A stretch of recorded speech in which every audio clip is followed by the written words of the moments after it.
Before the proverbial ink was even dry on the Iranian nuclear deal signed in 2015, Iran has pushed its limits. Slow but consistent breaching of the limitations that Iran took upon itself when it signed the JCPOA in the summer of 2015. Now, it's doing it step by step. While misbehavior like that led President Trump to pull out of the international agreement, Iran's tactics seem to be working. The most recent report of the UN's International Atomic Energy Agency discovered Iran now has 12 times the amount of low-enriched uranium allowed by the so-called deal. According to the Institute for Science and International Security, Iran's estimated breakout time as of late September 2020 is as short as 3.5 months. That time frame would be early 2021. But that element is just the first of two steps towards a nuclear weapon. The other point is how to assemble a nuclear device. It's not the same. How you create the device to start the nuclear reaction. That makes the major question. How long would it take for Iran to have a nuclear bomb? I would say that if Iran decides that it puts away all kind of international respected oversight considerations and go fast forward, then Iran can become fully nuclear, meaning with the ability to put a bomb on a missile, etc., between 3 and 5 years. Well, tonight I'm here to tell you one thing. Iran lied. In April 2018, Israeli Prime Minister Benjamin Netanyahu went on prime time to unveil thousands of documents taken straight from Iran's secret atomic archives. What we found in the archives is a good answer to all those who said, the Iranians are not serious. The archive gave us a clear picture of very serious project, which was very much advanced. For Israel, the question of a nuclear Iran remains a daily exercise. Our philosophy is very clear. We are getting every morning, we ask ourselves, will tomorrow be too late? If the answer is no, we are going for another day. And when the minute will come, if the minute will come, and we will have to answer ourselves, yes, tomorrow will be too late, then we will have to ask ourselves, okay, what we are doing. It's clear after facing the potential of a nuclear Iran, Israel has been preparing to answer that question for a long time. Well, Chris is with us now from Jerusalem. Chris, there was a report in the Jerusalem Post that Netanyahu has met with the leaders of the ITF, and they literally are planning a strike against those Iranian nuclear, wherever they have their uranium. Do you have any update on that? Well, that's a speculation here right now, Pat, that there could be a possible window, and this happened again in 2008, you may remember, between the election of President Barack Obama and George Bush that had to leave. And there was a window, they felt, between the election and the inauguration. Now, right now, as we just saw, the election is quite in doubt, but there is a possibility, the speculation that they could attack. Now, an attack like that, Pat, would be very, very challenging. You know, you have multiple sites all over Iran. They learned from what happened in 2007 and 1981 when Israel took out Iraq's nuclear program and Syria's nuclear program. So right now, their nuclear facilities are spread all over Iran. Many of them are underground. So there remains to be seen whether or not they actually will take the initiative to do that.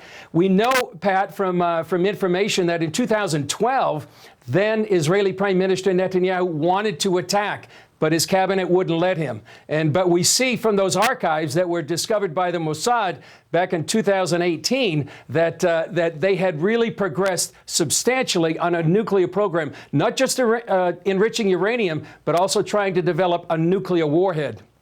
Chris, the North Koreans apparently have nuclear weapons, and they wouldn't hesitate to share that technology with Iran. Has any of that taken place? Well, I'm sure there's 3 countries right now, Pat, that are sharing information with Iran. That would be North Korea, as you said, Russia, and China. And so, you know, and there is speculation. In fact, there was a geopolitical thriller by our friend Joel Rosenberg that said North Korea was going to transfer some of its nuclear weapons to Iran. And so that would be one way that Iran could get a nuclear weapon. But, you know, there's a lot of happening right now, Pat, and especially this report is very troubling about the fact that they have have 12 times the amount of enriched uranium. Right now, it's about 3.5%. Now, to get to weapons grade, you have to go to 90%, but because of the physics, it really doesn't take that long. That's why they say about 3.5 months, they can have enough enriched uranium to have a nuclear bomb. The question is whether or not they have a nuclear device to put on it. And one last thing, Pat, that people really need to know about is the fact that Iran has a robust, impressive ballistic missile system that can deliver a nuclear warhead.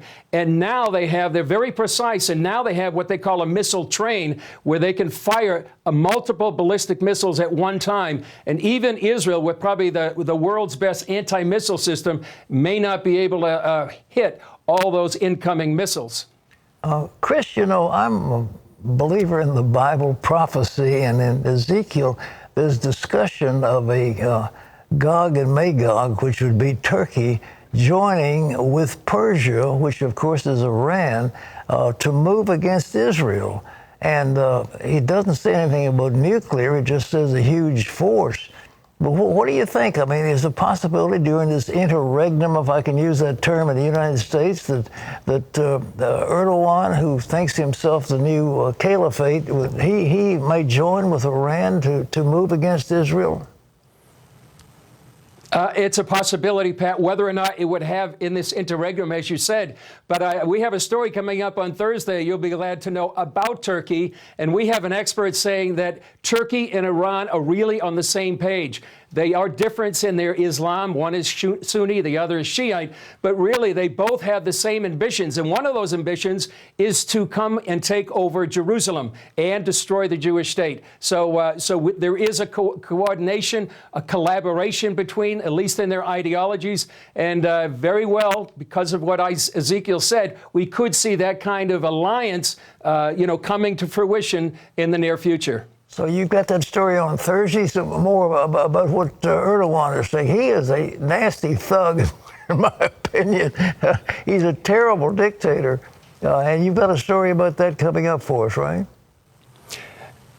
We do. And all of the nefarious things that Turkey is doing throughout the Middle East, you can look at Libya, you can look at northeast Syria, northwest Syria, you can look at what they just did with the Armenian-Azerbaijan war, sending Syrian jihadists into that war. So so many things around the Middle East. Erdogan seems to be poking his finger, poking his face. Greece is another one. And so we'll have that story on Thursday, Pat. Fantastic. Ladies and gentlemen, the Bible is coming alive before our eyes. It's amazing, just amazing.